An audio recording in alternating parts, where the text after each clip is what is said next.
Hello and welcome to High Tales of History, a history podcast where two sisters get stoned and surprise each other with a story from history. I'm Laurel, the older sister. Katie, obviously by process of elimination, the younger sister. Or the oldest sister. Who knows? But there she is, Katie and Laurel back again for Halloween. It's episode 91. Ooh, spooky Halloween. Good times. Good times indeed. We are bringing some spooky history tonight to the smoke circle. So smoke them if you got them. Fill up your cup, throw your hands up, and we're going to get some Halloween history going. But first, Katie, how are you doing, my dear? Happy birthday. She's now a milestone number. I'm not going to say what it is because she might punch me through the screen. But here she is. It's okay. Post-birthday, entered into a new decade, feeling good, feeling righteous. I mean, hopefully. Right. Like, I'm going to tell you, it's a very bleak, boring birthday, but, you know, maybe perhaps that's for the best. Although I did try to burn the house down. I was going to say, I don't think it was that uneventful. I remember you burning the house down. But it was all bad things. And burning Blake's armpit, like nearly setting his armpit on fire. First of all, that was his fault. I mean, I could have said no, but he also could have done as I asked. You know how you like light the thread to like burn the thread down so that it doesn't keep running in your shirt as you get a loose thread? So, okay, I'm not actually setting Blake on fire. Well, I mean, I did set him on fire, but it wasn't my fault. So the blame lays upon him, and you all know it. Mm-hmm. He goes like this. He's like, quick, get it. And I was like, I don't know, man. As I'm sitting with the lighter, I was like, I feel like this is a bad idea. You should probably take the shirt off, and I'll do that, and then you can just put it back on. He's like, nah, dude. It'll mess up my curls. And I was like, okay. So I just did it, and it was whoom, fastest hair removal of Blake's life. Singed armpit hair. I'm always on fire. But yeah, so I set Blake's armpit on fire, and I also almost burned the house down because I set the heat lamp down on the ground and lit the floor on fire. And I looked at Blake, and he goes, why does it smell like barbecue? And I was like, dude, I don't know. That's wild. That floor has since been covered, so my sins are now not known to anyone except now all of you listening because I told you. So the more the merrier. We might as well all laugh. Put a rug on that. That's fine. No, we put an entire other floor on it, so it doesn't matter. Like an entire new floor was laid across it. Yeah. How much have you done this week? Oh, I didn't do shit. We paid someone to do it. Let's not be silly now. Right on. I'm glad you had a good entry into a new decade, and I will say 30s are the best, and I will I'll say it's okay. Life does not end at 30. It's great. It actually just gets a whole lot better. So welcome to the 30 Club, Katie. Now we are back in the same decade together again, just for the year, which is always nice. It's always how it is. We always get 1 year where we're in the same decade, and then I go, we should do something wild or crazy, man. Yeah. In the meantime, my dog, what powers have you succumbed to this evening? If you don't ask me it like that every single time, I'm going to be really disappointed. Or some version of that every time. Thank you. Please. I will work on it. Okay, I want to be sitting there on like thesaurus.com like I have succumbed to the powers of cannabis this evening. Oh, indeed. Haven't we both? I have, yes. I don't know what, I smoked a joint. It was just a pack of pre-rolls that was gifted to me, which was so nice. What a nice gift. I know, what a nice gift. I don't know what is in the joint. I'm not sure what the strain is. I think it's like a combination of a couple of things, but I can say that it's a delightful one where I get really giggly and then nice and relaxed. And that's what I'm here for. Little Halloween giggles. Tickle my funny bones. That's a skeleton joke for everybody there. So I have succumbed to the powers of cannabis so hard. How about you, Katie? I'm sure probably here in the next 15 or 20 minutes, I will feel said powers of pink lemonade. So, yeah, it really does taste like it, too. Well, then, with all of that done, boxes checked, tick, tick, here we go, boom, let's bottle leaf grinder, our way to first place. Here we go. The And level of into your anxiety. hearts. I know. Here we go. Bottle, leaf, grinder, shoot. Whoopah! Crushed your grinder. I was the Oh, alcohol bottle because I've always picked either leaf or grinder, and I've never done the bottle. I think in like really? I shouldn't say never, but I've only done it maybe like a handful of times. I've Oh, realized okay. I'm like, oh wait, probably should switch up a little bit. So I'm going to go with the bottle. And here I am, and I go first. Katie, smoke circle. In early 1959, 10 Russian students and recent graduates, 8 men and 2 women, and 1 hiking instructor set off into the Ural Mountains. Oh boy.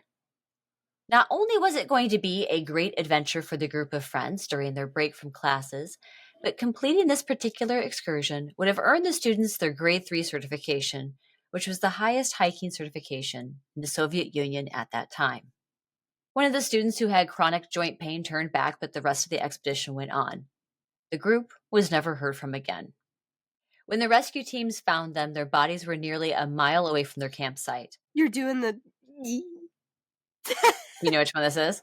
Yes. Okay. I'm pretty sure, unless that. No, I do. You know what? I totally do. And I'm so excited about it, and it's great. Carry on. Okay. All in various states of dress, but nearly all without shoes and any sort of warm outerwear. The mystery began when the bodies were transported back for their autopsies. 6 of the 9 had died from hypothermia, but the remaining 3 died of brutal injuries. Other injuries to the hikers, both fatal and non-fatal, included a skull fracture, blunt force injury, third-degree burn, missing eyes, a missing tongue, broken ribs, vomited blood, and eyebrows removed to expose the skull. A radiologist determined that some articles of their clothing showed abnormally high levels of radiation. Nothing made enough sense to conclusively say what happened to these hikers. No theory was close enough to fit all of the evidence, and at the time, the final report said that the hikers died from, quote, an unknown compelling force. Their final campsite was near the base of Ural Mountain, known by the local indigenous Mansi tribe as Dead Mountain. This, folks, is the story of one of history's greatest adventure mysteries, the Dyatlov Pass Incident. So you know the Dyatlov Pass. Okay. Isn't it fun when you know what the history is going to be? Like when someone says something and you're like, oh, I know that one. I'm into it. Yeah, I mean, this one especially because there's so much to it, because there's a lot of details to it and everything. Mm-hmm. Um, it doesn't really get boring to hear more than once. I mean, it's a creepy one. Mm-hmm. It's really Yeah. freaky because, boy howdy, Boy, howdy. who Boy, knows? howdy indeed. And so for those of you who are uninitiated to the Dyatlov Pass incident and don't know it, for over 65 years, this piece of history has generated a whole slew of movies and books and podcasts. So many people are arrested by the mystery of this incident and how there have been no definitive answers as to what happened to 9 young people whose lives were tragically cut short. No answers for the parents and families left behind, most of whom have passed away themselves, never getting the answers and closure that they needed. The open holes in the narrative have allowed for others to come in and theorize any number of things, from the mundane, like avalanche and extreme weather, to a lover's quarrel and murder, to yeti attack, to weapons testing, to murder by the KGB. So if you like your spooky and mystery history, chances are incredibly high, such as Katie, that you have heard all about Dyatlov Pass and its theories, and you've heard it told a variety of different ways on a variety of different bits of content that you've consumed. So for my sources, just so you guys know where I'm getting my information from, I read a book by Donnie Eckar called Dead Mountain, The Untold True Story of the Dyatlov Pass Incident.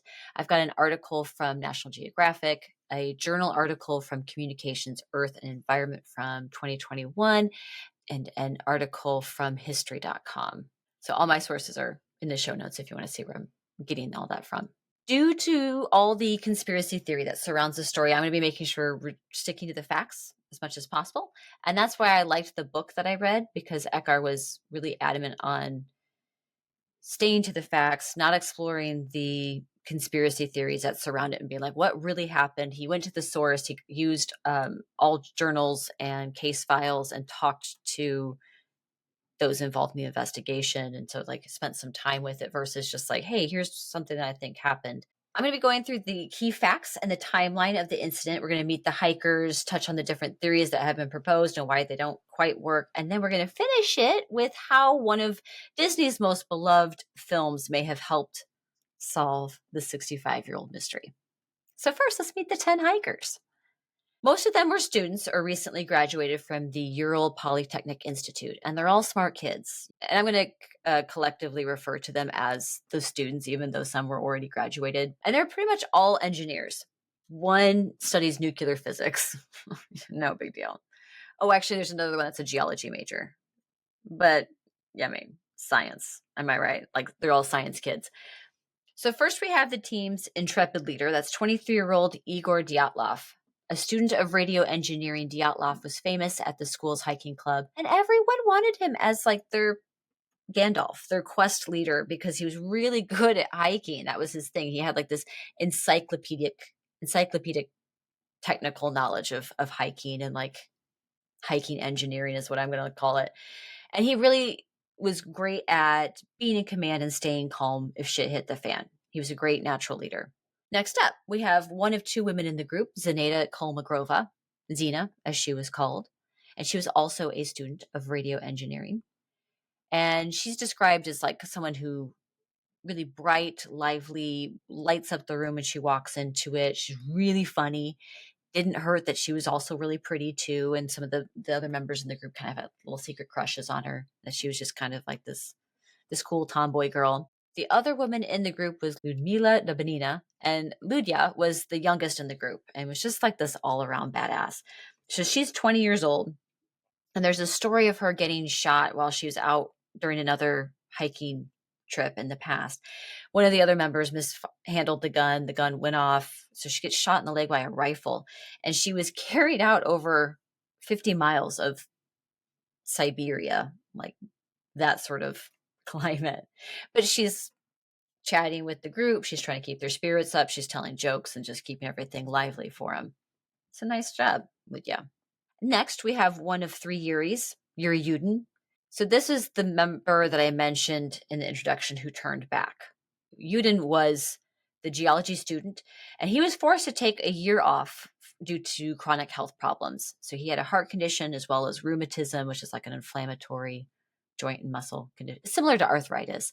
And he frequently had a lot of knee and back pain. But hiking was one of those things that like gave him a life. Like, it helped to ease some of the pain sometimes. And so that's what hiking was to Yuri Yudin. The second Yuri was Yuri Doroshenko, who studied radio engineering with Zena and Igor Dyatlov. The third Yuri was Yuri Krivonishenko. His nickname is Georgie, and that's why I'm going to be calling him to help keep things straight. And he was the group's musician, jokester, often described as Zena with pants.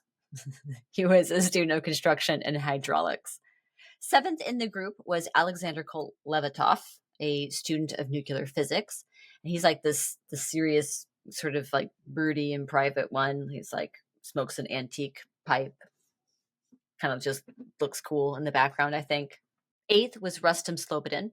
Rustic, as his nickname was. It was the group's rich kid by all technicalities, but he was really friendly, unpretentious. He was the son of two affluent university professors, and he himself had already graduated with a degree in mechanical engineering. The ninth student was Nikolay Tybalt Brignoles, aka Kolya, and he was already graduated with a degree in industrial civil construction. I'm going to say about the average age of the students is probably about like 22 or 23. I didn't figure out the actual average, but they're all in their early 20s. What would bring the overall age down is the 10th person on the trip. That is one of the hikers that wasn't originally part of the group, but joined them on their first day. And that is 37-year-old Alexander Zoltarov, known as Sasha. Sasha was a World War II veteran and hiking instructor. He knew Igor Dyatlov and joined the group at the last minute when his plans fell through with another group that he was going to go into the mountains with. So Dyatlov invited Sasha to join them, as he would have been a valuable member of the team because he was an experienced hike instructor. The 10 hikers set out on January 23rd, 1959, equipped with skis and large packs for their expedition into the Ural Mountains. As I mentioned earlier, and it's really important to bear this in mind, they were all experienced hikers and skiers. Not to Very mention, experienced. like, extraordinarily academically achieved. Like, what the hell? These are all very smart, very athletic, very experienced hikers and skiers. They were, all the students at least, were all grade 2 certified hikers. And this particular trip, this upcoming trip that they were about to take, was a pivotal one for them. Because if all went to plan, they would be awarded with the grade 3 certification, which was the highest certification in the country, and they would be considered masters of sport. Proper noun, masters, M, sport, big S. Bougie. Yes, masters of their sport. And they would be allowed to become instructors, but then also instructors of other hikers, which is cool. So to get the grade 3, here's the criteria. Candidates were required to cover at least 186 miles or 300 kilometers of ground, with a third of those miles on challenging terrain. The minimum duration of the trip was to be 16 days, with no fewer than 8 of those spent in uninhabited regions and at least 6 nights spent in a tent. If you needed to meet that sort of criteria, you're in luck if you live where these guys live in Yekaterinburg, Russia.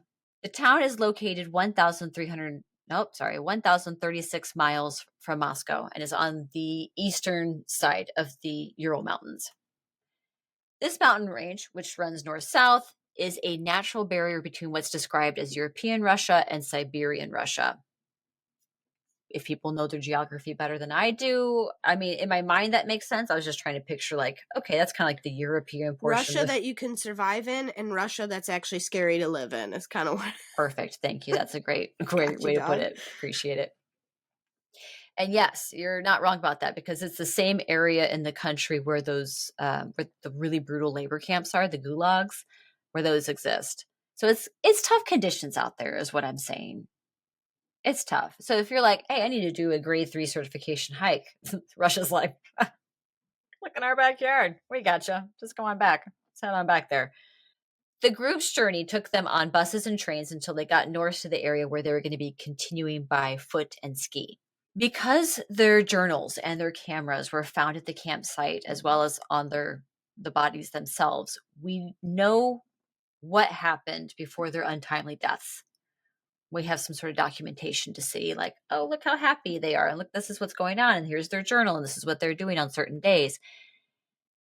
All along the way, they sang, they played music, they joked and laughed with each other. Pictures can be seen of them hugging one another, eating together. They even visited a school together and spoke to the little school children about their hiking adventures, much to the delight of all the parties involved. The first 10 days of their trip continued in this way. It's like joy, friendship, laughter, little in the way of hardships. It's like nothing that this group of friends can't overcome. You know, it's very good. It's very positive. I was trying to think of times, I was trying to relate this to you, Katie. I was trying to think of times where things were like more fun or more easy for the Fellowship of the Ring. But I basically only got as far as like the Shire and maybe that like cornfield thing directly after the Shire. Well, I mean, even that wasn't the Fellowship. The Fellowship isn't truly formed I until know. Rivendell. Oh So, I my mean, God. I'm I just knew exactly, like, I being knew, real with you, dog. I knew that's what you're going to go with. I was like, like the group at least, like, would you not call Sam and Frodo at the end the Fellowship still? Perhaps As they're Brotherhood? putting brother, oh, fuck's sake. I mean, technically the Fellowship, I mean, though eternally bound by love and trust, right? Mm. Bound by, or however Galadriel says it. Technically, it starts in Rivendell and it ends like when Frodo and Sam like kayak off. Technically, All but right. One, I I knew mean, you were going to who's give me shit about that.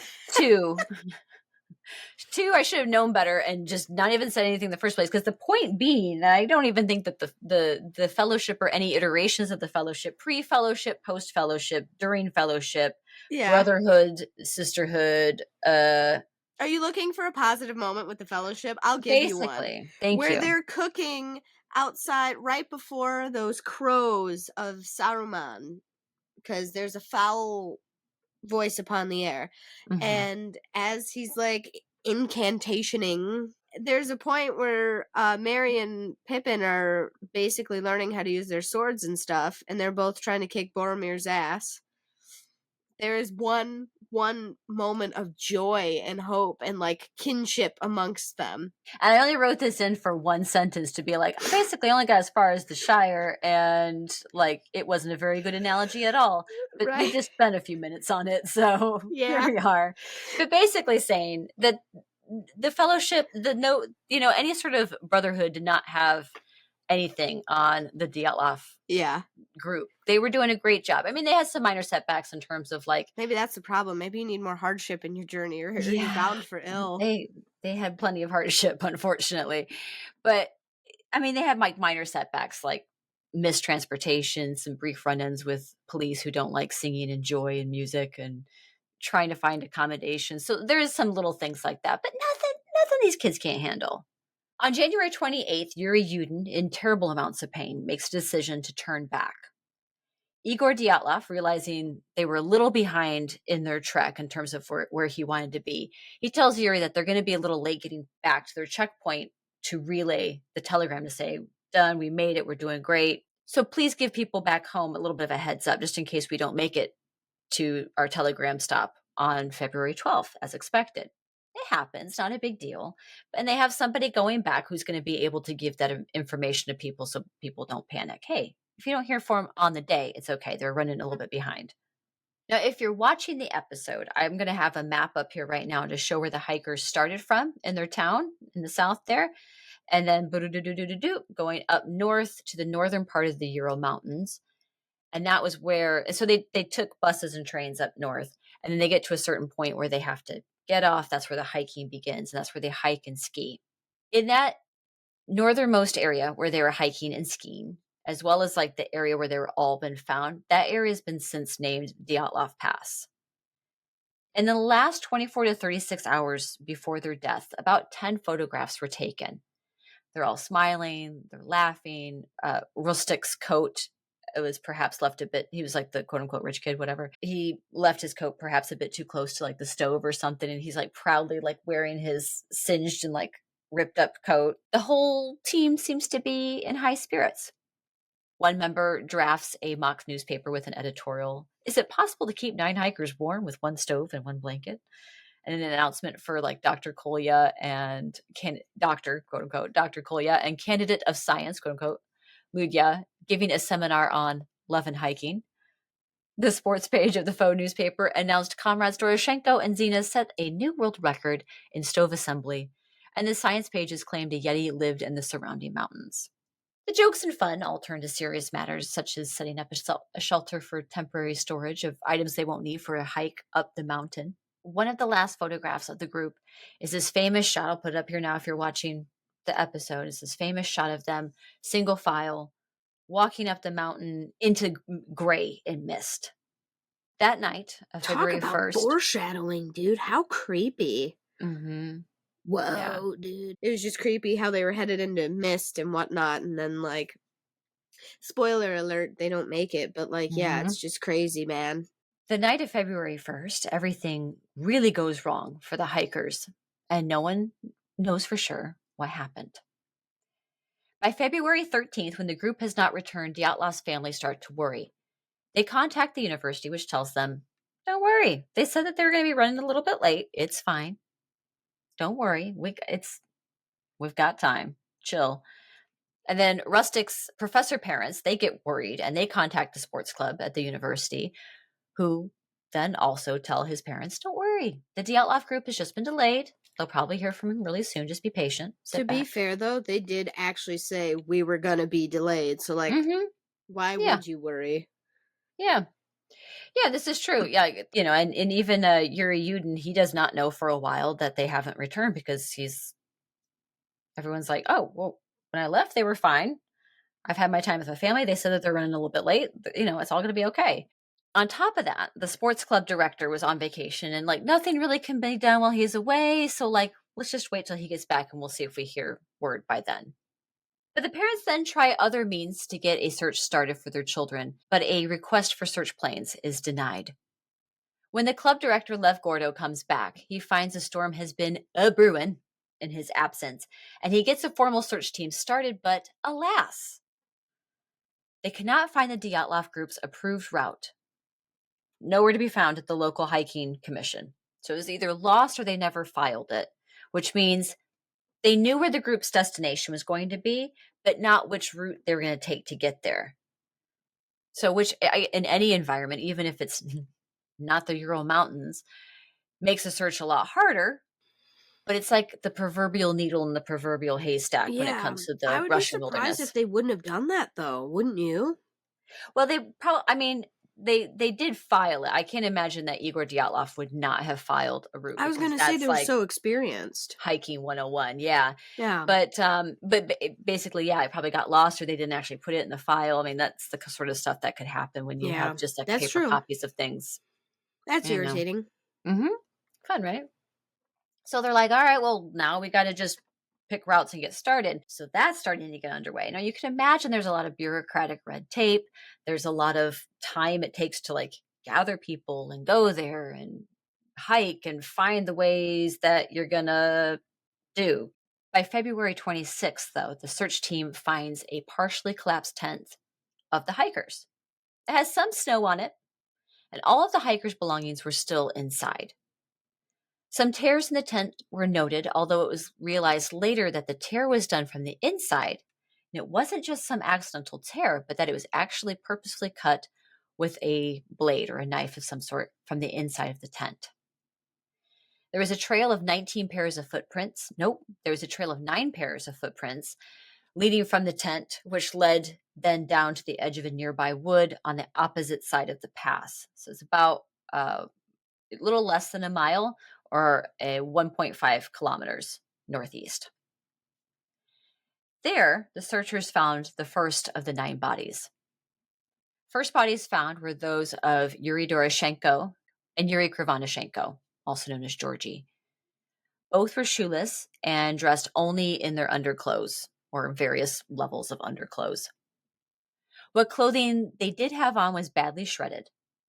Doroshenko was on his front, Georgie on his back, the eyes missing, presumably gotten at by an animal such as a bird.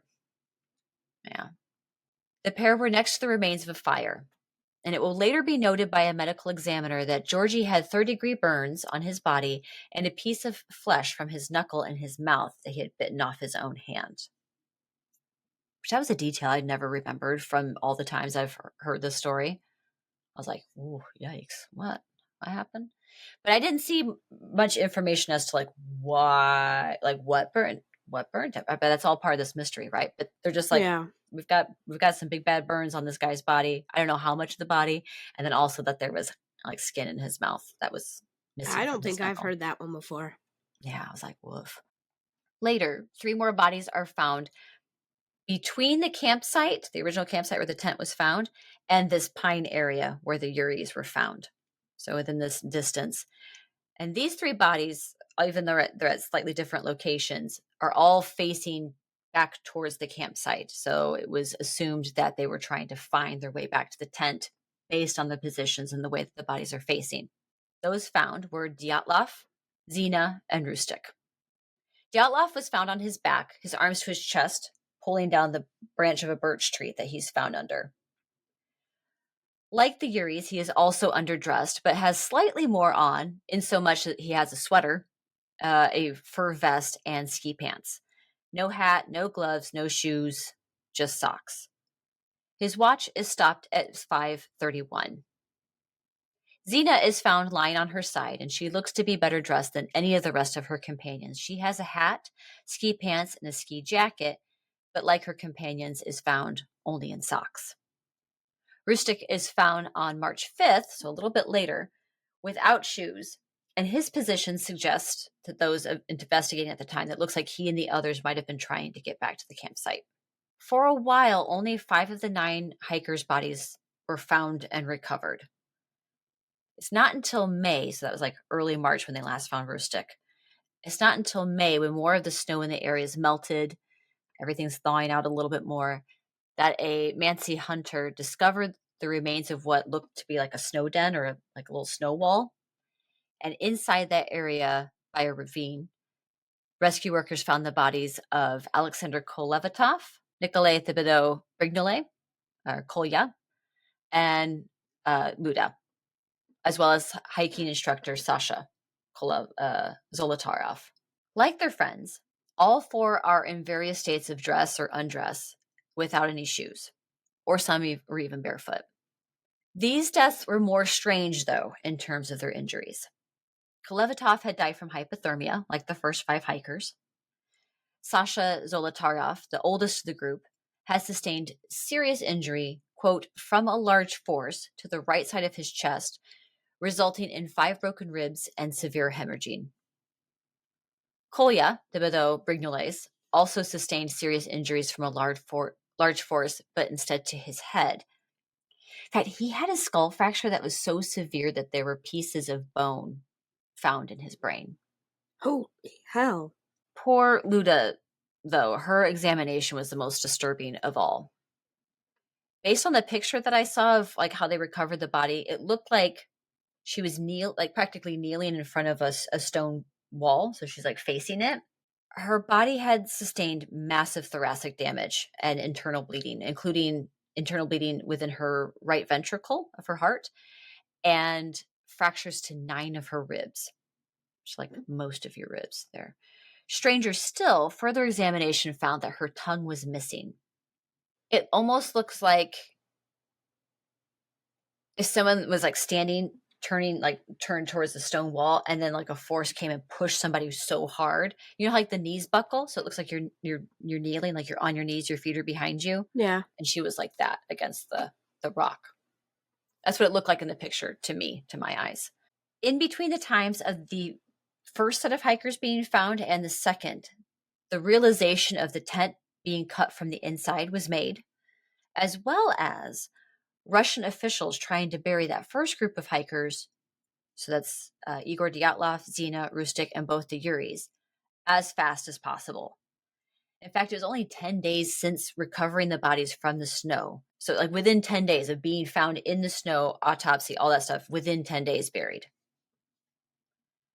And not only were they buried that fast, but Russian officials told the parents that their children were going to be buried in Ivdel, which is considered like the town / gateway to the northern Urals. That's where they took like the bus and the train to, and from there hiked on.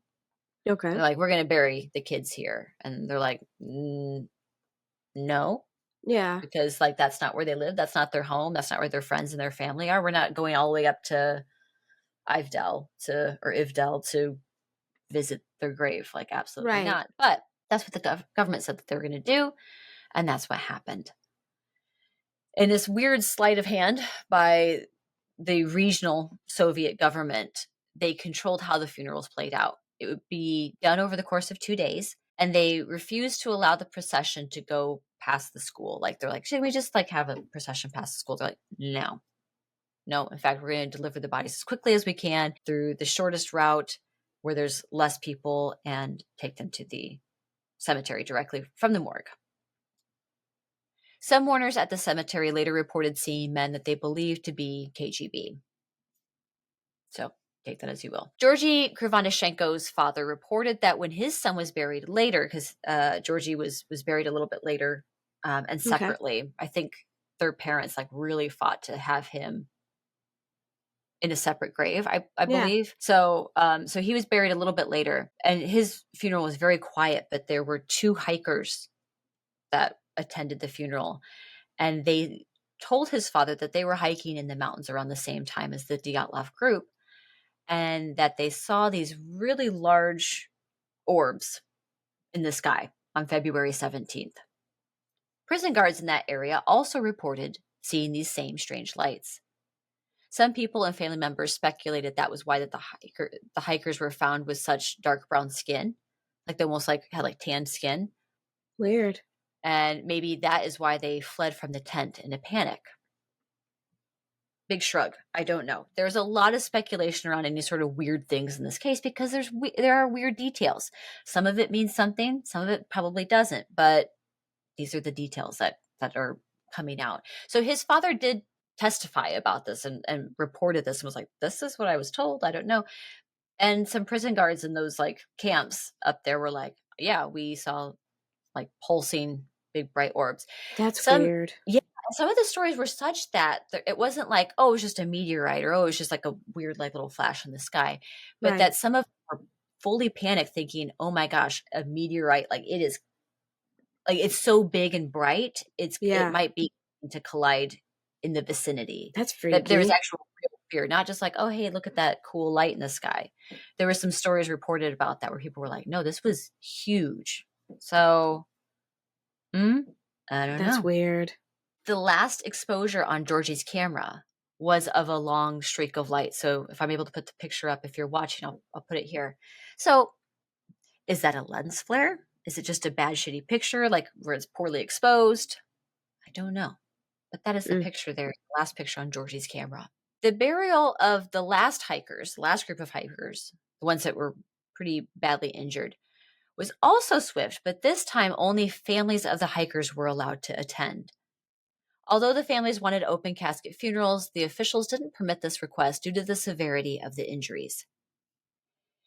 In relation to the weirdness of the injuries and the orbs that got reported in the area at the time that the Dyatlov group were hiking the mountains and all that sort of stuff, I think it's good that we circle back to that radiation point that I mentioned at the beginning and talk about some of the radiation that was found on some of their articles of clothing. So tests came back on some of those articles that the expert who tested the clothing said it, quote, exceeds standards for people working with radioactive substances. So, like, let's say I go and I work with radioactive substances as my job. Their bodies, according to this person that tested them, their bodies had a higher amount of radiation than even somebody that works with radioactive products every day. It was then assumed that if the levels were at that height, I guess, if you want to say that, if they were that high when they were tested, then over the case of weeks or months, it would have been higher before, like at the time of their deaths. Shortly after this report comes out, the lead investigator, Lev Ivanov, bowed to pressure from regional government to close the investigation. The students were buried. It was done as far as the government was concerned, and Lev Ivanov was unable to continue his investigation, leaving the cause of death for the hikers as, quote, an unknown compelling force. So, what theories are put forth then as the reason to why these 9 experienced hikers left their tent in a hurry in the middle of the night, all without shoes or warm clothing, to die in these various terrible ways that they did? So, I'm going to quickly go through a list of some theories that get thrown at this. We're not going to spend a lot of time with them because some of them are kind of whack and some of them have some legs but have enough holes. These all have just enough holes in them that people can't say, like, yes, that's the one. But I'm going to let y'all figure it out for yourselves how you feel about it. First one up, probably the first one put forth, was a Mansi attack. This was quickly dismissed because, for one, none of the injuries that were like fatal injuries to these students were determined to be able to be done by a human, but also, two, rude. The Mansi people are kind and wonderful and helpful. They helped with the search. They helped the students during their journey. You know, they Too stopped at rude. beaches. Yeah, too rude. No, don't say that. And also, the closest settlement was about 60 miles away, or about 97 kilometers. So, like, people aren't really like wandering around out there to like wreak havoc on people hiking. Two, avalanche. This one gets put forth a lot, and it's also like in general, it's plausible because avalanches happen, and they're scary and they're deadly. Um, People that visit this site, I think it's one of those things where you have to see the landscape and you go, oh yeah, like if you had an avalanche here, it'd be really weird. So even though there's a nearby mountain, it wasn't such that it was like a your stereotypical avalanche sort of mountain, where like Yeah, it the breaks landscape off. just doesn't support it being as big of a possibility, basically. Right. That's fair. It could happen, but the likelihood is so low. Yeah.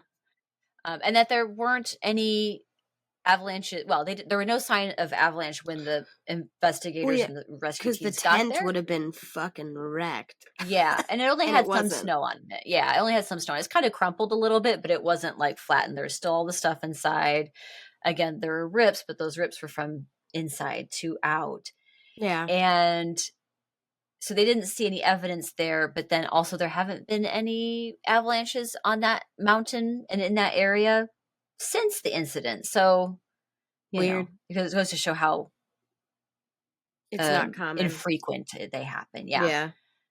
But we're going to come back to that one at the end. Okay. So put that one in your back pocket. Avalanche, it's the most plausible one, but there's some holes in it. But we got a special avalanche a special bonus avalanche we're going to talk about.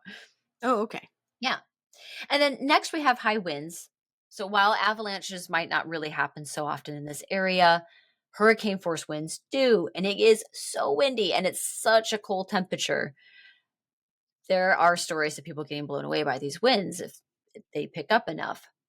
And there's a theory that gets put forth that because they found a little bit of wee outside the tent, that someone stepped outside, had a pee, got like hit by this wind and it's like getting blown away and it's like, and then like everybody in their panic to get their friend, they all got out of the tent without shoes and coats and things like that, like even cutting through the tent in order to like get out there fast enough. Yeah.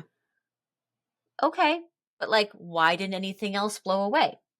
Why were they all found so far from their tent? Like when the bodies were found, like they didn't get like blown away for a mile, which was nearly what it was, so Yeah. why did the tent still have everything in it and not get blown away too? So there's that one. And then That's a we good have point. the armed men / KGB theory. And that one gets put forth a lot. So we got to remember we're in 1959 Soviet Union. That's We're true. height of the Cold War. The KGB, I think, just started in 1954, if I'm not mistaken. So, They're secret, active. scary men. Yeah, like this. Sure, there are all kinds of weird stories about intelligence agencies around the world being in places at certain times. The theory goes that either the kids were where they shouldn't be or saw something they shouldn't have seen, or even just came across some unsavory characters. Maybe they weren't KGB, but they were criminals, but they were Yeah. armed in some way and then, hurt the students or Right. forced them to kind of march off. And I don't know. Right. I don't even know how to fully explain this theory because it's at a certain point it kind of like loses steam.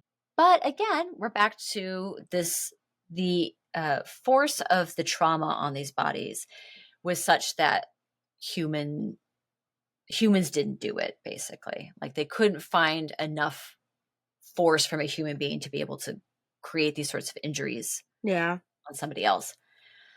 And so if it can't be made by a human, how about a yeti? What about a yeti attack? Plausible. What about those orbs? Was there some sort of like radiation given off by that? And that's why they all had like this darker brown skin. I don't know. With the radiation, some of the theories here are, merging together at this point, but the radiation one comes with the possible like weapons / nuclear testing theory. Right. More present day investigation of these radiation levels, though. So the author of this book took these levels and took these materials to another radiation expert at the University of Chicago. Yeah. And he said that the levels that were received back from the testing in 1959 were actually kind of low. They weren't, how I said that they were at the level, they exceeded the levels of someone who worked with radioactive products every day. Yeah. So this guy at the University of Chicago said they actually weren't that close to dangerous levels. They'd have to be 50 to 100 times greater in order to be near like abnormal or scary levels. Oh, So yeah, I was like, interesting. oh, okay, that kind of fell through. A possible explanation for the radiation being there in the first place came from an article that I read on history.com. I didn't see it repeated elsewhere, but Okay. they said that this radioactivity on the clothes could be explained by the fact that 2 years before, there had been a nuclear incident known as the Krishtim disaster. One of the hikers on the trip had helped with the cleanup, and another one lived in the contaminated zone. And so that, Oh, and it has nothing to do with this. yeah, That's because not okay. not all the articles of clothing from the hikers had radioactive particles on them. It was just like a Oh, few well of them. then, So I was like, yeah, oh, that actually could make that sense, I changes suppose. things a lot. Yeah. So it doesn't say who the hikers were, like what clothing it was, or who these hikers were that like were in this area at that time, but that's what history.com says. I mean, I don't trust History Channel for much stuff, to be honest, but their articles are good. Also, quote, it's classified. So Oh, maybe the answer is known, but it's not known to the public, you know what I mean? Like the Russian government knows, but they've classified it and stored that all away. And that's maybe why the government was so weird and cagey about how they handled the case to that's the begin with. one thing that has always gotten me about this is the government was weird about it. They And were like, weird. They were weird, yeah. and that's what Mm. really gets me is I'm like, man, They were a little cagey. They were a little weird. I mean, or you know, just weren't handling things great. So, I right. mean, at most, or at worst, at best, yeah, there we go. At At best. best, they were handling things not Yeah. appropriately, even if there was nothing untoward. It was still like, why are you being weird about it then? Like, let the Yeah. parents have their kids back, and like, Exactly. you know. Exactly. So there's that reason, and then we get to infrasound and sonic weaponry. You know how like, Damn. and this is very like Cold War sort of clandestine sort of stuff here, but you know how like you'll hear stories of weapons where sound waves are used to create a certain emotion, whether it's to make people sick or induce Like Count panic. Vertigo in the DC comics. Yeah, like that. To We're all stir up like, emotions and anger. There's evidence of it being used in at rallies in Nazi Germany to like rally, like I anger didn't know people that up was a and thing, rally. man. This is Yeah, actually the first I I'm read that in the hearing of book. it, and you're blowing my fucking mind right now. Oh, okay. Well, there's sometimes like you'll hear kind of like stories of these sorts of things being used as international, like a weapon, whether it be foreign or domestic. Like I think there Okay. was a story at some point that came out about agents or people that worked, was it people that worked at the embassy in Cuba or something like that, were getting sick, and people were thinking, oh, are they using this like infrasonic sound wave weaponry on people? Right? Hmm. I'm not making that up, am I? I remember this I story mean, from the I've news, never but I heard of can't. it, but that doesn't mean it's not real. Like, Okay. just because it's something I haven't heard, I'm not the end all be all of, well, I've never heard that. That's not fucking real. Like, no, not at all. I just, like, I had not heard this piece of information. And I was like, holy shit, that's fucking wild. The Yeah. most I've ever heard of is like, and it's not a little thing, but like the EMP blast, and that knocks out electronics. And that is a very real thing, Yeah. which is really scary. But yeah, I mean, but that's what I know Yeah. about. I think it is probably most commonly used to induce vomiting, nausea and vomiting, as like a way to disperse a crowd. It's like a riot police. Interesting. I I I mean, feel it's like I've heard kind it of the used more then. peaceful. You don't have to use violence on them, then I I mean, suppose. rubber So, bullets, tear gas, take your pick, batons, you well, I'm name it. just saying you wouldn't have to use any of that. You just make Right. everybody. Yeah. Oh, that's what you're saying. I got it. Yeah. No, it's all right. Right on, dog. Right on, man. I think the pink lemonade has arrived. So weapons like that do exist. That's this theory, is that maybe the Soviet Union was testing weaponry like this, and the the students that got hit by these waves, and it induced a panic. It like made them feel really weird, and they panicked. They're like, "Oh my god, we got to get out of here!" Like, and that's that, to the point where they would cut their own tent to get out and run. And then once they're out of the tent, that confusion, whether it wears off or not, now they're like, we don't know where the tent is. We are trying to find it. Hypothermia sets in. When hypothermia sets in, there's a lot of stages to it. But one of the last stages, and it's like, it's really sad. It's like this last ditch effort for your body to try and warm itself up, or at least give you the feeling of warmth before you die. But you go through this feeling of like your body is so hot, you're burning up. And so people hypothermia victims will often be found without outer layers of clothing, or like their clothes opened up so that way, because they feel so hot before they Yeah. die, so like they'll start taking off their clothes. So people are like, okay, maybe that's why they didn't have all their clothes on, or like some of their clothes were on different people, like articles were found different places. So Sure, okay. Weapons like that do exist, but apparently, I don't know, relaying the words of the scientists, the wavelengths are long and it's hard to aim and like target that in a specific sort of area, I guess like goes out is like what these scientists were saying, or at least in the way that it would have happened at this time period or in this particular situation. So this panel of scientists, they're all like infrasonic, I don't know what words get used there, scientists. They're sound scientists about the infra stuff. And they're brought in for Eckar's book, but he's also the one that like most follows this theory. He's like, it's got some legs. So being that he's put a lot of time and research into it, I'd be like, okay, I believe that you probably have your reasons for believing that. Because these scientists were like, yeah, I mean, Soviets could have tried something like that. I mean, everyone was trying to figure out advanced weaponry during that time, both the United States and the Soviet Union. But it's probably implausible. Also, such infrasound effects can happen naturally with certain types of rock. This was crazy. I didn't know this. And it's called the Kármán effect or Kármán vortex. And there is such a rock nearby. It's called Rock Boot or Boot Rock. Sorry, Rock Boot, Boot Rock.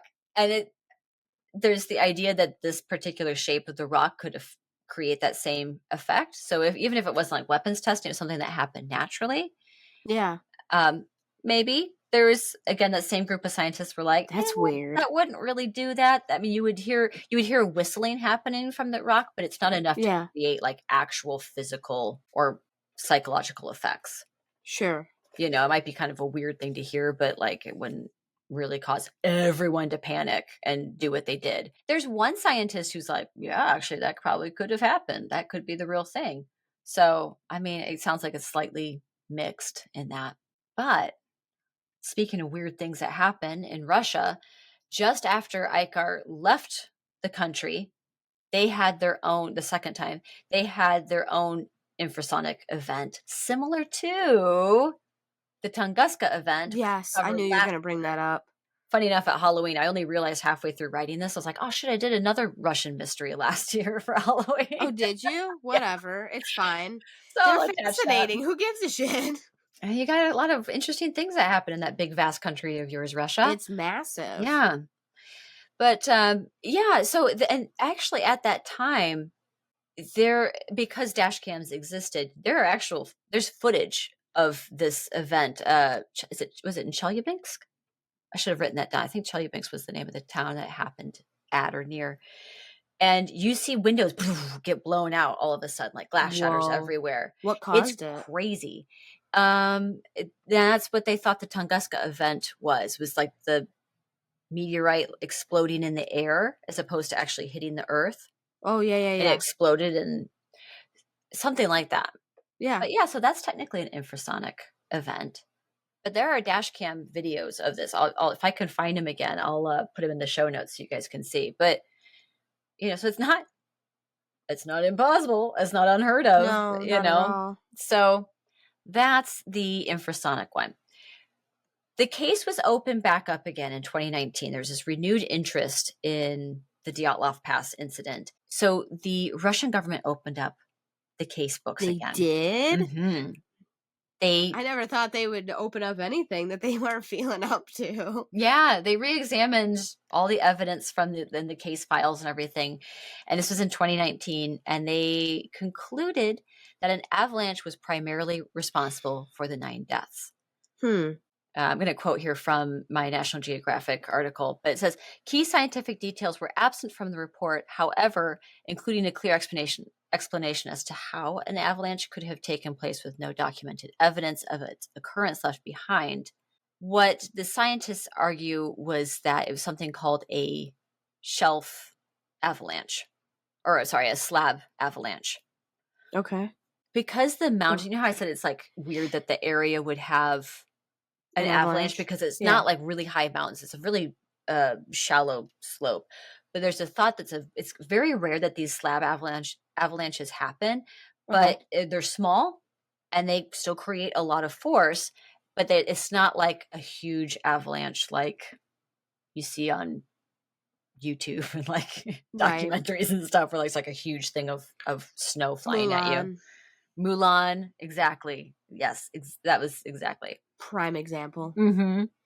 So the researchers they ran some computer simulations to show what this avalanche, the slab avalanche, would have looked like.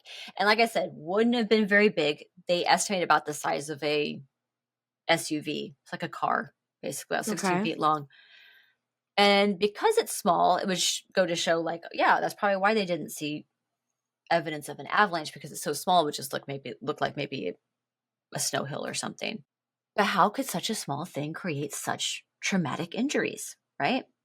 So here's where Disney comes in. This is crazy. You guys ready for this? It's bonkers. It's Just coming. absolutely bonkers.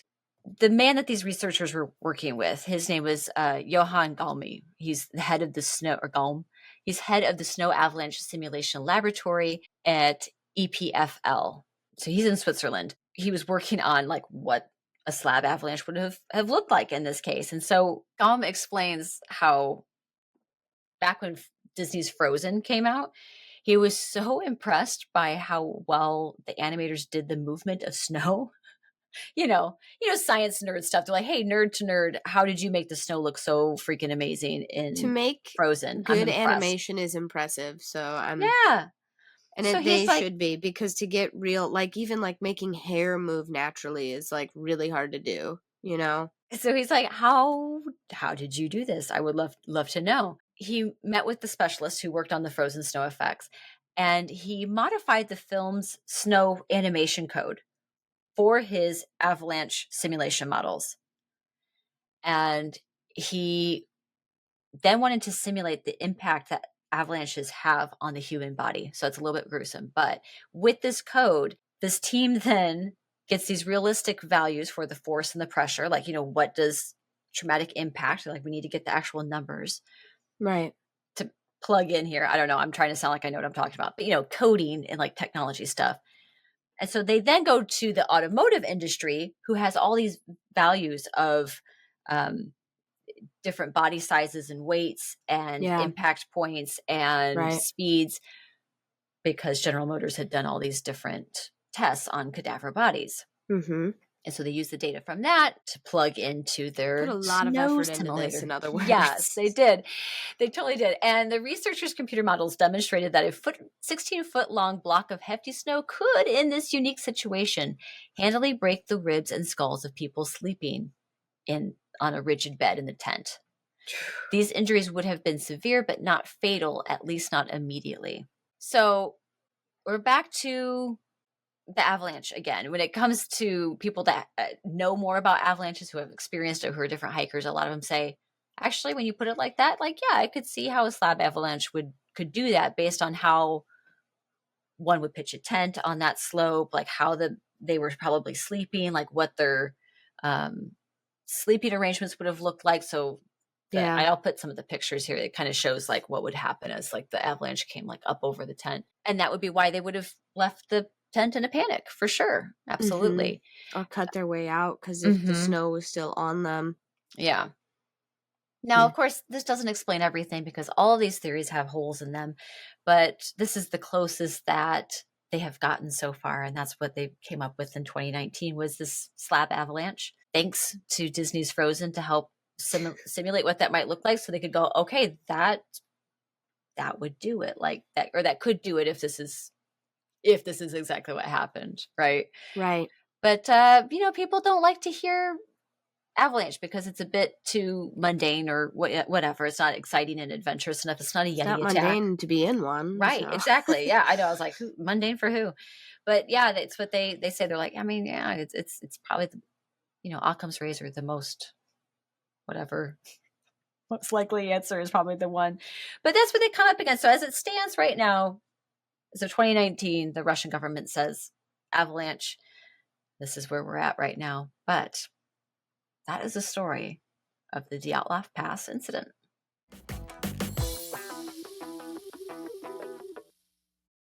Well, hello there, history adventurer. We're at the break in between the stories. We hope that you enjoy learning a little bit about the Dyatlov Pass incident and where things stand today. So if you've heard the story of the Dyatlov Pass incident, maybe you didn't know that a slab avalanche is now the official cause, according to the Russian government. It's got a lot of weight to it, got a lot of legs. I've got my sources in the show notes, so if you want to see some of the pictures as to why they think that might be the case and see some of the science there and look at some equations. Maybe if you've got a bigger brain for equations than I do, then you can go and make some sense of it, but that's all in the show notes. Very, very interesting indeed. We're so glad you're here joining us for a spooky Halloween episode, and we hope that you've been enjoying yourself so far. If you are, make sure that you are subscribed and following on whatever platform that you're listening on. Please make sure to also rate and review. These are all things that help our little show grow, and we really appreciate every single one of those subscribes, every single one of those likes and reviews and all of that. Or if you're watching on YouTube, hey, like, comment, all that sort of stuff. And if you really like what we're doing, we also have a Patreon at High Tales of History. That's also in our show notes if you want to see what's going on over there. We have historical movie reactions, so we get to sit and cuddle up on the couch and watch some historical movies together. We also do some historical cooking, so some historical recipes and the history behind them, as well as a bunch of half-baked history episodes, so little mini episodes that we do together about extended topics on things that we've already covered, digging in a little bit deeper to some of those things. And then some are just, really cool, fun stories that just don't make it for a full episode, but we really want to share them with you. That's over at patreon.com/High Tales of History. Next up, Katie's going to be continuing the Halloween topics with the history of witches. So light up a joint or brew something in your cauldron to drink with us, and let's puff pass it on to part 2. So we do have a crossover as far as soon as you had Frozen from Elsa. I would consider Elsa like a sorcerer, right? Okay, yeah. Mm-hmm. I mean, and I she's could got be ice wrong. magic, so yeah, right? Yeah, I mean, I think it fits. That's what we're going to say. What comes to mind for you when I say the word witch? For some, well, I guess I'll let you I don't answer. know. Why was I was going to answer, but it's a rhetorical question, and also, I don't have an answer. You could hear. Let me give you some examples, and Okay, then you can tell me. Thank you. An evil, wart-nosed hag huddling over a cauldron of boiling liquid who cackles and rides through the sky on a broom wearing a pointy hat. A benevolent, nose-twitching suburban housewife. An awkward teenager learning to control her powers. Or a trio of charmed sisters battling the forces of evil. Right, all kinds of things. Oh. So many pop culture references in there. I know. So witches have long been associated with a negative connotation, down to being an adjective describing something that's mean, cruel, or even vengeful behavior. I gave an example, like in the horse world, they call a mare, if she's really terrible, they'll call her, a mare is an adult female horse, by the way. They'll call her witchy. They'll say she's a witchy mare, meaning that she's really mean, or like very, very crafty and vengeful. It's not usually a term of endearment. Ew. Witches have a history about as long and elaborate as mankind itself. Witches have long been a part of our literature and culture from the early ages. Witches and witchcraft itself have long shown up in traditional folklore tales and are often objects of fear or contempt. Thank you. I went to thesaurus.com for that. Thesaurus. That's so good. I can tell you really expanded that vocabulary. Thanks, dog. So proud of you. I know. I worked really hard on it. A lot of times it's like I can't remember the word, and I'm like, it's another word for this thing. And then I go find, I'm like, that's it right there. Yeah. I want a bougie word. I want the bougie version of that. And yet witches have been showing up in mythology since early humans. One example of this is the goddess Hecate is said to be the goddess of all witches, as well as hexes, poisonous plants, and sorcery. I love her. That's why I thought that maybe Elsa was the nice segue into this, into sorcery and witchcraft. I was like, that's as close as we're going to get. Hecate is also known as another name, Thonia, and it literally translates to underworld. So, ooh. I know, kind of interesting there, especially, I mean, just considering with specifically Greek mythology, because we're also familiar with it, like Hades is usually the underworld connotation, so I just thought that was really interesting. Just a thought. There is yet another appearance of a witch in Greek mythology, Circe. Hmm. In Homer's Odyssey, she lives on an island named, well, it's named something. Get it. Bring it. I don't actually know what it's called. It's Aia? Aia? Yeah, I've never known it either. I was going to say, I never heard it said out loud. Like, I've Uh-uh. read it, but I don't think I've ever heard Yeah. it I said. think I say it different in my head each time I read it. Like, Yeah. Well, on that island. yeah, on the And island. she turns passing sailors into wolves and lions. Odysseus himself narrowly escapes the transformation due to the protection of a magical plant. Mhm. Highly recommended. Great adventure story, you know. There's a really Um, great book that came out. I read it, but it's called Circe, but I'm not sure. Is it Madeline Miller who wrote the book? Yeah, Madeline Miller. So it's a fiction book about Circe. I liked it when I read Oh, it. okay. Hmm. There is another folklore legend and an Indian folklore legend which tells of Chidipe is a woman who died during childbirth, and she's said to ride a tiger at nightfall and enter people's houses. Without waking a soul, she would suck the life out of each man through his toes, which is kind of terrifying. I know, doesn't that sound awful? I was like, that's dreadful. One of the earliest records we have of witches is actually in the Bible itself, in the book of Samuel, but it says 1 Samuel, so I'm sure it's Samuel First, the first. Huh? First Samuel. Yeah. Yep, 1 Samuel. Hmm. I know this. I went to Sunday school a long time ago. Anywho, so 1 Samuel, uh, thought to be written between 931 BCE and 721 BCE, tells of the story of when King Saul sought the witch of Endor, bum bum bum, to summon the dead prophet Samuel's spirit to help him defeat the Philistine army. Philistine, right? Yeah. The witch roused Samuel, who then prophesied the death of Saul and his sons. The next day, according to the Bible, Saul's son died in battle and Saul committed suicide. Other Old Testament verses are also known to condemn witches, like Exodus 22:18. It says, "Thou shalt not suffer a witch to live."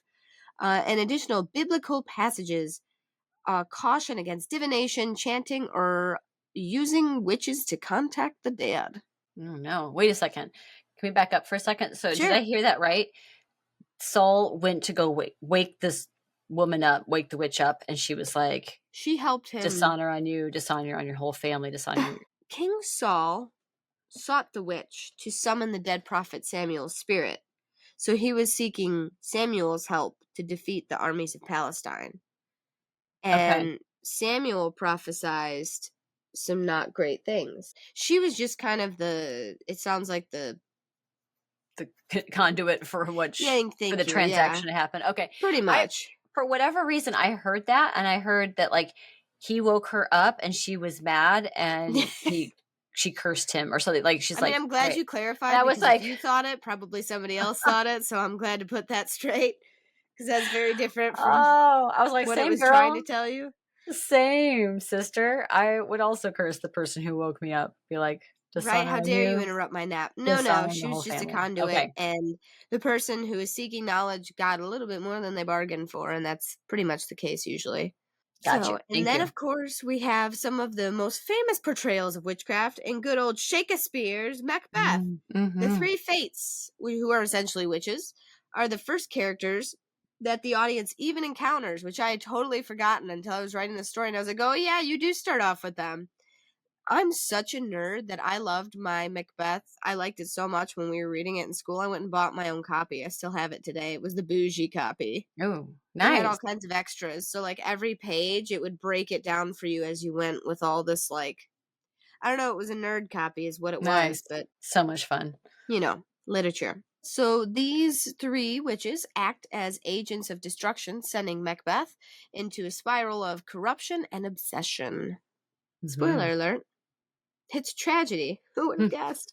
Archaeologists have also found hundreds of ancient Greek curse tablets, which the Greeks called. My Greek isn't great. I'm just going to put that out there. So, anyone in the Mediterranean, I apologize to you in this moment right now. Karatars? Katares? Basically, it translates to curses that bind tight. And they Wow. appear to have, yeah, they invented them. With a great number focusing on sporting competitions or legal contests, mankind never changes, just the vehicle for which we are who we are. The inscribed tablets were left in graves, wells, or fountains where the dead could better work their magic. Gambling and sports events? Nice. No, that doesn't sound anything like our current culture. That's brilliant. I thought it was funny. I was like, wow, we're so different, and yet we are so the same. So, with the advent of Christianity, the landscape began to change, and often in the attempts to triumph over heresy, right? Because that's what the church is worried about, Yeah. it brought certain beliefs and figures into a light that is difficult for Christianity to reconcile with their beliefs and teachings. So, it didn't quite fit the mold that was put forth with Christianity, basically, is I said that very longly. Of course, I'm talking about like for examples of like goddesses or women of magical power or influence or anything like that tended to not go over super well. Um, and even without specifically necessarily mentioning witchcraft and like explicitly calling it that, Mhm. it led to the creation and therefore the damnation, I would say, of the heretic witch. So, for example, there is such a figure that was peculiar to the Western Alps. She's a female embodiment of winter, a female figure often called Bertha or Perchta or Bifuna. She punished social disobedience and rewarded like basic goodness, kindness, just being a not shitty person. She was always portrayed as an old hag because she represents the cold and winter. Makes sense. Ah. I don't feel young, youthful, or beautiful when it's cold. Usually my skin is very dry. There's a lot of chapstick being mowed through these lips, man. So much. Mm-hmm. Moisturize, drink your water, chapstick, Yeah. I more don't know how lotion. cold it gets for everybody who listens to this, but it gets so cold where we live, your boogers freeze inside your nose. It's that cold. I just remember Hurt. when that hits, I'm like, okay, it's officially cold. And I remember Mhm. someone said that. They're like, what's your cutoff? I was like, when my boogers freeze, I'm done. And they're like, I never thought about that. That's insane. I was like, dude, I know. I agree. Yeah, if it feels like my lungs are on fire and burning when I breathe in, I'm done. I'm good. Can I Yeah. go inside now? I'm too Yeah. cold. My I fingers are can cold. handle it I'm pretty done. cold. I'm Mm. good, like even down to like single digits, but man, past that, I'm like, it's just it's too cold for me. We're of course we're talking in Fahrenheit, everybody. Like, let me throw that out there. I have no idea. If it's negative Fahrenheit, it's definitely negative Celsius. So, Mhm. but either way, it's fucking cold. Yeah, So, anywho, she's represented as a hag, cold winter, no youth, no moisture in your skin of any kind. It did exactly the not same. take long for intellectuals to note her resemblance to witches, right? She kind of has the same illustrative properties, whatever. They look the Mhm. same on paper. Yeah, With whom it very familiar. So, you start to draw those conclusions. If it looks like a duck, sounds like a duck kind of thing, I think is what happened a lot here. So slowly, bits and pieces of this idea, this heretic witch, as I called it, is emerging. So very broadly speaking, a witch is a person who employs magical entities, which can include like a power that she has like in her body or otherwise or without to harm other people. She doesn't have to be female, doesn't have to have a hat or a broomstick. Um, does have to be marred or lopsided. A lot of times they're hunched or like, there's like almost like a weird disfigurement, maybe is the word I'm looking for here. Uh, okay. and she has to be like the dead, hard and infertile, which is really interesting. And she has to hate. They say the dead hate the living, and the witch hates as they do. So it's really interesting. So this is the stereotypical idea of a witch that I'm putting forth to you all now that we are drawing throughout history. It took time to get there. Right. Um, I'll discuss it here in like just a couple paragraphs as to when the archetype that we would recognize as a witch came to be, for real. So in modern European tradition, witches were stereotypically not exclusively women. Super important to put that out there. There's totally male witches. They're not warlocks. It's my understanding that that's actually an offensive term in some circles. So like, don't ask me why. Google it if you want to know. I don't know. I have just been told that to call a male witch a warlock was offensive in some cases. So I was like, Okay. cool, got it. That's all I Good. need to know. Yep. All right. Got it. So, for what that's worth to you, a strong belief in witchcraft was widespread among the population. Often was associated with a goddess called Diana. And with the advent of Christianity, however, such beliefs were dismissed as diabolical fantasies. Diabolical by medieval authors. Early converts to Christianity looked to the clergy more at this point to work magic more effectively than like the old methods under like Roman paganism and whatnot.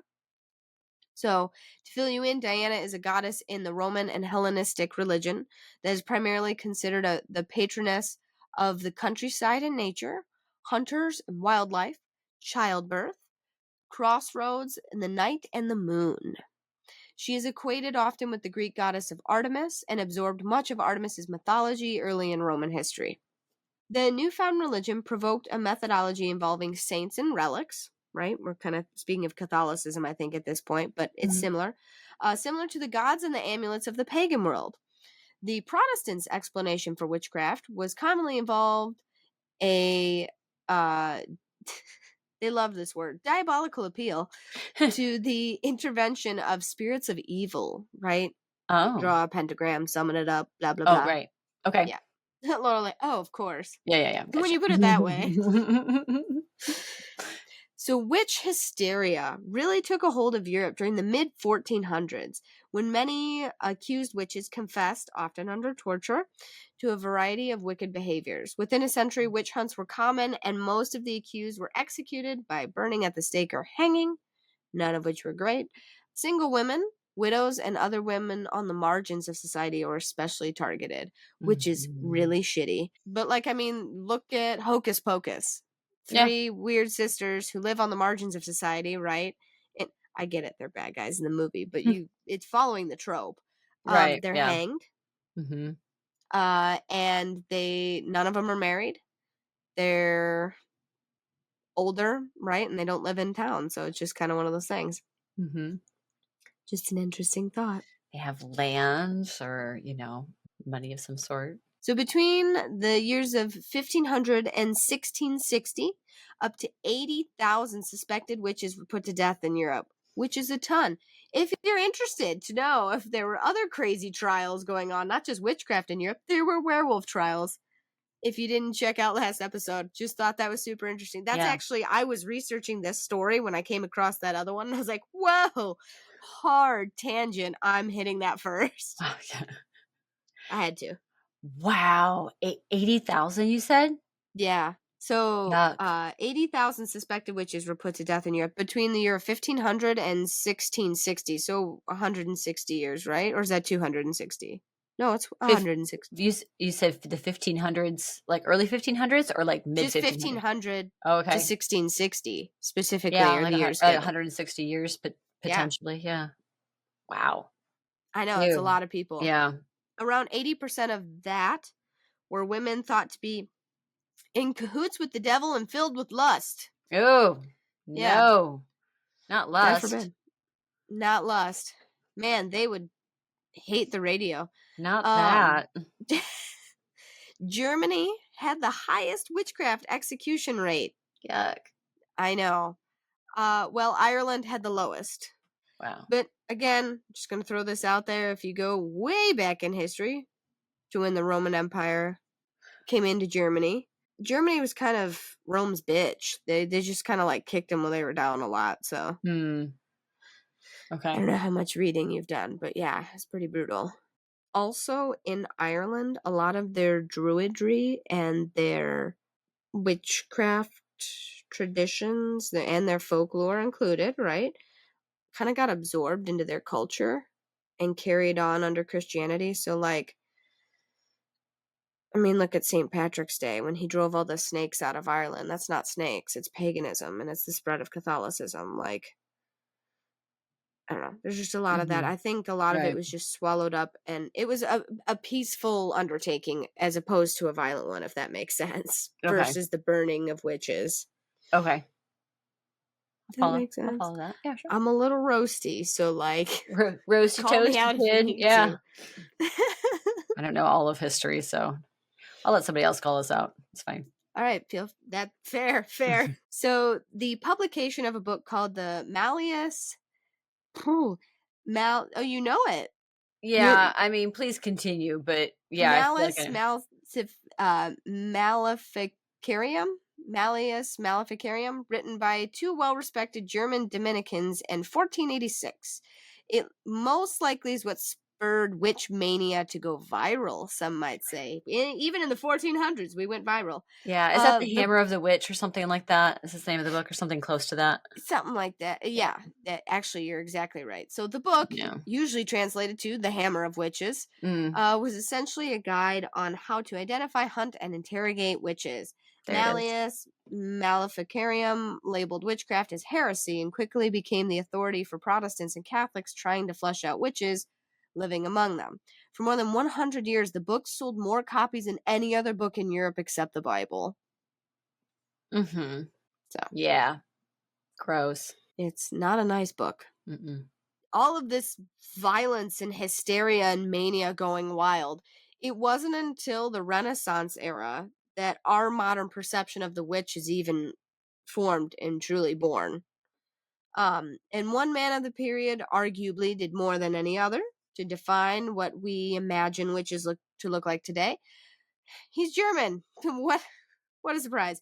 The German painter and printmaker Albrecht Dürer, that's D-U with an umlaut R-E-R, Dürer.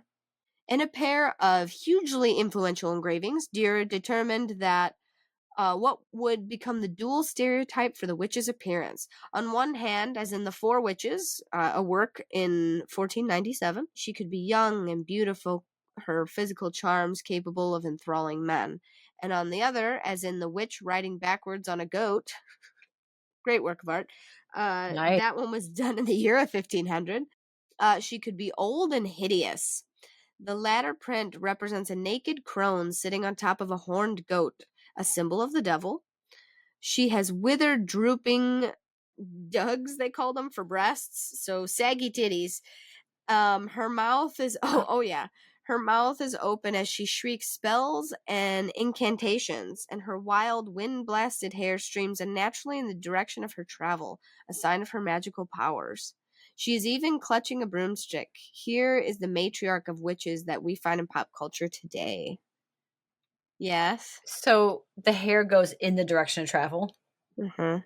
I would hate that. All Right? this hair getting be just in my face the whole time, pointing forward.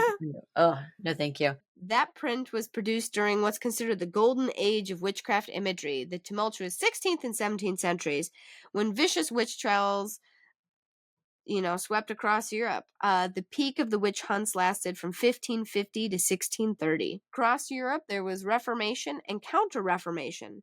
And the 30 Years' War, the fantastic poverty, which brought about a lot of poverty, but also a lot of social change.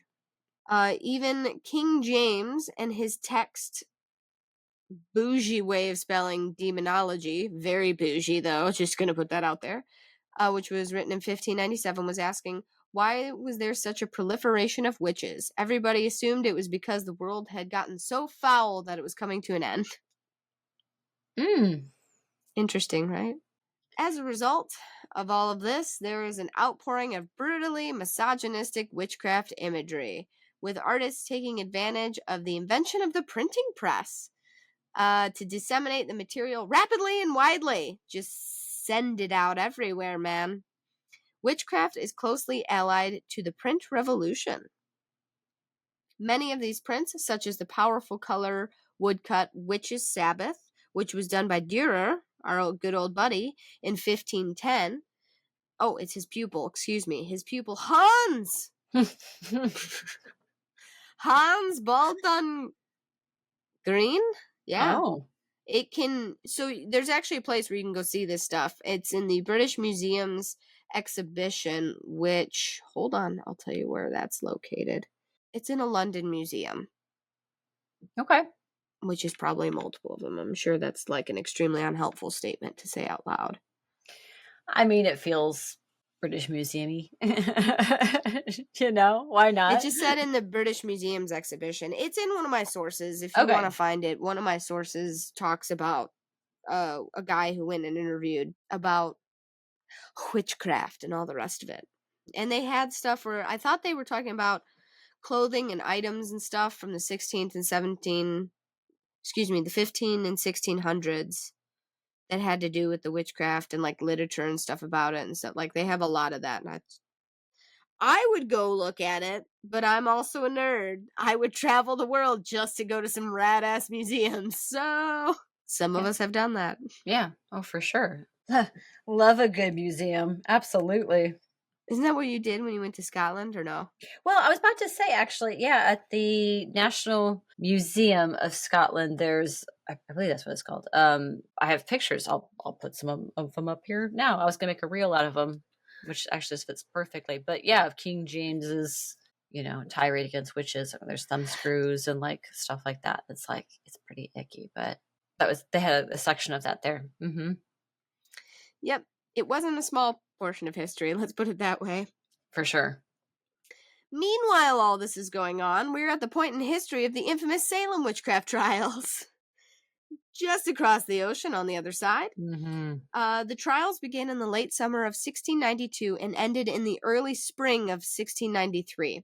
During that 1 year, 20 people were executed as witches, which indicates a certain degree of restraint, considering that nearly 300 were accused. So what ended that almost year-long hysteria in America, anyway, we're speaking of at this point, old-fashioned nepotism, so says this guy.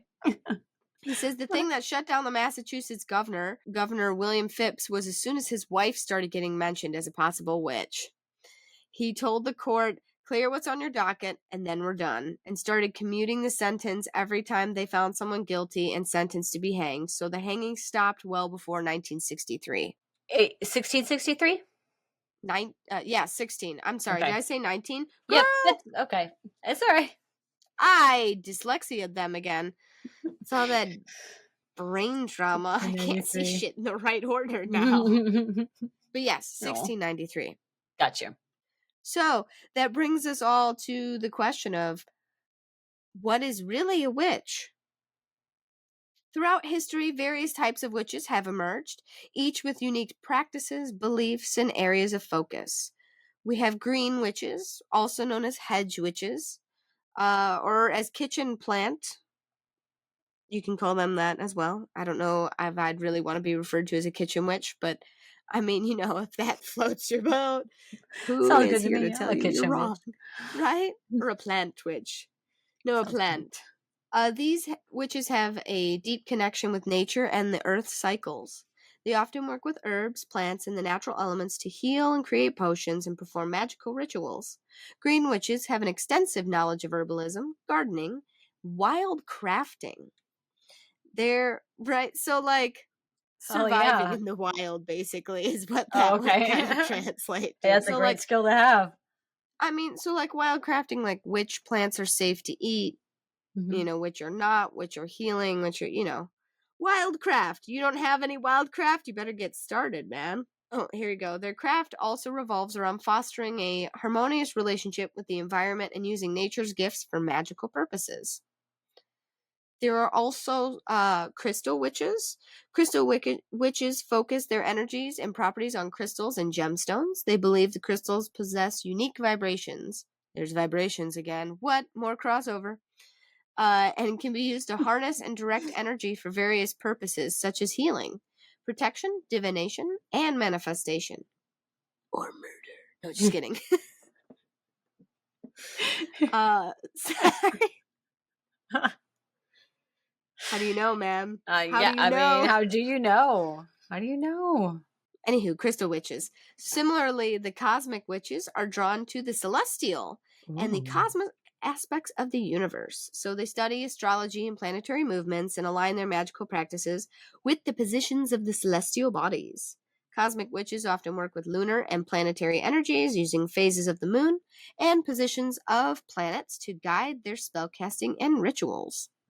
And lastly, but certainly and most ever not least, we have the folk witches. They draw their inspiration from traditional folk practices, often rooted in local customs, superstitions, and cultural beliefs. They blend folk magic passed down through the generations with their unique interpretations and rituals. Folk witches may use charms, talismans, and protective symbols to ward off negative energies and bring blessings into their lives. Their practices can vary significantly based on regional traditions and cultural influences. Sure. Makes sense. Neat. Basically put, giving you all this long whatnot, witches were simply healers, wise women, and even mothers, midwives, workers of other good deeds, interacting with the natural world and providing guidance on matters relating to health and fertility, the weather, and a bunch of other aspects of daily life. They could be asked the most trivial thing. And they use herbal remedies to heal or cast a spell for a desired effect. Witches were the female embodiment of the goddesses or religious figures our ancestors held sacred at a time when women deities were as sacred as their male counterparts. So that is a very brief but hopefully thorough enough undertaking on the history of witches. If you want to get a little bit more into it, I had a lot of really thick sources that were very, very in depth, and I was like, rad, we only have so much time though, dog. I appreciate all of your information. That's great. But yes, now I'm going to cherry pick what I need. Right, exactly. Well, that's good. Thank you, Katie. A little history of witches. Yeah. It worked. That's the one that I was really researching for, and then last week, and it was like, sure, there's the witch trials, but have you heard of the werewolf trials? I was like, what? Segue. I was like, well, this one's getting done next week, and let's like physically tossed it behind me and was like, good times. Nice. Well, it's nice when you already have the next one in the back pocket. Then you're like, I'm ready to go. I can do that one next. Very helpful. That's good. No, thank you, Katie. And we hope all of you had a great time hanging out in the smoke circle with us for Halloween with the Dyatlov Pass and History of Witches. And I hope that you guys all have a wonderful holiday. Have fun. Be safe. I was going to say, be safe. Don't do something stupid. Yeah. Get lots of great candies that you can just sit and have have a little Snickers bar extravaganza while you have a little smoke or hang out, or while you're listening to us. That'd be great. And, while you're listening to us, if you haven't done so already, please like, subscribe, follow, whatever it might be on the platform you listen on. Leave a comment, that kind of stuff, so we can connect with you. And then also, if you're subscribed, then when the next episode drops. And then you can be like one of the first people to listen to it, and be really cool, be in the cool kids club because you've listened to High Tales of History right when the episode dropped. Be one of the cool kids. Before anybody else. Be the person in the YouTube is like, first comment. Yeah, first. No, they do that on TikTok. I'm sorry, I screwed it up. I mean, we're on TikTok too. You can do that too. Yeah. Follow us over there or on Instagram. Yeah, we're going to do it again in a couple of weeks. So in the meantime, folks, get money, get high, give love, and... Dude, put that dog down. It's the only witch encounter I've ever had. Remember when I yelled at the Wicked Witch of the West to put that dog down, dude? It's like, what the fuck are you talking about? So Katie, when she was little, we took her to go see The Wizard of Oz, and she was like 2 or 3 years old. And Eartha Kitt, the legend, the goddess, Eartha Kitt, she was the Wicked Witch, and she picked up the little Toto dog, and Katie goes, "Put that dog down!" And her little voice rang out through the theater, causing a beat of silence. Animal rights were important to me from day one. And there you go. So put that dog down. Put that dog down. It's the only witch I'm not good with is a dog harming witch. Oh my gosh. Bye, everybody. Bye.